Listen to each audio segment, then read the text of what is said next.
Minha primeira experiência com o livro de Enoque foi há cerca de 3 anos, quando comecei a fazer vídeos sobre mitologia grega. Um comentário que eu vi o tempo todo dizia que as divindades gregas eram de fato anjos caídos ou neflins, como são chamados. Isso obviamente não fazia sentido para mim, porque não é algo mencionado ou aludido no mito grego. Também não ajuda que as pessoas que vi citando o livro de Enoque o fizessem da mesma maneira incoerente, de modo que parecia muito mais sem sentido por falta de um termo melhor. Cheguei a pensar que estava lendo mais um comentário de algum fanático que tinha acabado de entrar em alguma nova seita estranha. Porém, fiquei curioso o suficiente para fazer algumas leituras adicionais em relação a este livro misterioso, e o que achei foi interessante, para dizer o mínimo. O que o livro de Enoque essencialmente é um antigo texto religioso hebraico atribuído a Enoque, o bisavô de Noé. É composto de vários livros mais curtos, que discutem as origens de gigantes e demônios, como os anjos caíram em desgraça e por que o grande dilúvio da Gênese foi necessário. Apesar da noção de que o livro de Enoque ajudou a formar a visão de mundo do judaísmo, e o cristianismo não o reconhece como cânone bíblico, ele é referenciado, mas não considerado uma obra inspirada por Deus. Outros interpretam isso como o livro de Enoque sendo removido da Bíblia por desafiar crenças e inspirar ideias que a igreja considerava perigosas. Qual é a versão verdadeira de fato? Acho que nunca saberemos. Mas neste vídeo, gostaria de dar uma olhada no primeiro livro, que enfoca a queda dos vigilantes, as figuras angelicais que deram a luz aos neflins. A primeira parte do livro de Enoque é conhecida como o livro dos vigilantes. É importante observar que esses livros não estão necessariamente em qualquer ordem, então você pode lê-los na ordem que desejar. O livro dos vigilantes começa com Enoque sendo descrito como um homem justo que viajou para os céus e teve seus olhos abertos por Deus. Em seguida, menciona um futuro em que Deus surgirá e pisará na terra. Todos tremerão de medo, e os vigilantes também tremerão. Isso se refere ao dia do julgamento. Tudo o que é mal na terra perecerá, exceto os justos, que receberão misericórdia e as bênçãos de Deus. As primeiras coisas que obtemos disso é que os vigilantes foram mencionados separadamente dos homens. Então sabemos que eles são mais do que humanos, e também têm um motivo para temer o julgamento de Deus. Em seguida, continua dizendo que Deus trará consigo 10.000 de seus santos, para ajudar nesse julgamento. Alguns interpretam isso como um exército de 10.000 anjos, e outros apenas como juízes de moralidade.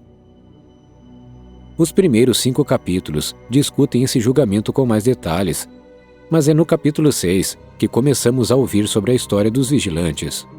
Então, o que exatamente são eles? Como seu nome sugere, os vigilantes foram encarregados de vigiar a humanidade e a terra. Eles poderiam ver e ouvir tudo. Eles eram os mensageiros e o meio termo entre o céu e a terra. Tudo o que acontecia na terra era visto e ordenado pelos vigilantes em nome de Deus.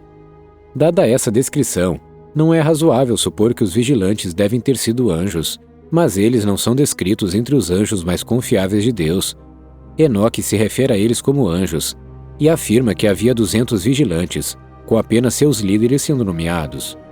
Portanto, é justo supor que os vigilantes talvez fossem anjos menores, ou algum tipo de ser sagrado, desconhecido da humanidade. O conflito nessa história começa quando os vigilantes abandonam seus deveres celestiais, observam as filhas dos homens e ficam obcecados com a beleza delas. Então, eles concordam que é hora de escolherem suas esposas entre as filhas dos homens e as tornarem mães de seus filhos. O líder dos vigilantes, Samjaza, temia que nem todos concordassem com essa ideia e que a punição por esse pecado recaísse exclusivamente sobre ele. Os 10 chefes dos vigilantes fizeram um juramento, que significava que não poderiam abandonar esse plano. O juramento também os ligava uns aos outros, o que significa que qualquer punição cairia sobre eles. E então, eles abandonaram seu posto e desceram sobre a terra tomando esposas mortais. Os chefes vigilantes compartilhavam conhecimentos e segredos que eram proibidos, ensinando à humanidade todo tipo de feitiços e encantamentos. Seus descendentes dessa união entre humanos e vigilantes eram conhecidos como neflins, gigantes que tinham mais de 1 quilômetro de altura. Os neflins eram seres selvagens que o homem não conseguia controlar. Os gigantes se voltaram contra eles e vagaram pelas terras, pilhando e destruindo tudo em seu caminho. Os vigilantes, especificamente um anjo chamado Azazel, também ensinaram aos humanos como fazer armas e armaduras, e com essa descoberta, houve um derramamento de sangue incalculável entre a humanidade. Enoque também descreve o ensino do embelezamento das pálpebras e pedras caras, que causaram muita impiedade, fornicação e corrupção. Para mim e para você, isso significa que apenas os vigilantes mostraram às mulheres o que eram maquiagens e joias, e como resultado, elas eram mais atraentes para os homens. Para encurtar a história, os vigilantes vieram à Terra, tiveram alguns filhos gigantes, compartilharam alguns segredos divinos e encorajaram comportamentos que antes eram considerados tabus. Os arcanjos Miguel, Uriel, Rafael e Gabriel observam o comportamento ilegal e injusto ocorrendo e decidem que devem agir. Eles voltam a Deus, que lhes diz que viu os eventos que eles descrevem e que tem um plano. Esse plano é praticamente o fim dos dias.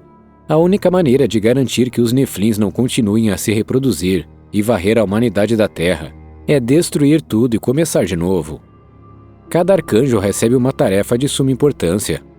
Uriel é enviado para garantir que Noé esteja ciente desse plano, para que ele possa se preparar e sobreviver, pois a tarefa de repovoar o mundo recairá sobre ele. Rafael é enviado para punir Azazel, para prendê-lo e lançá-lo na escuridão.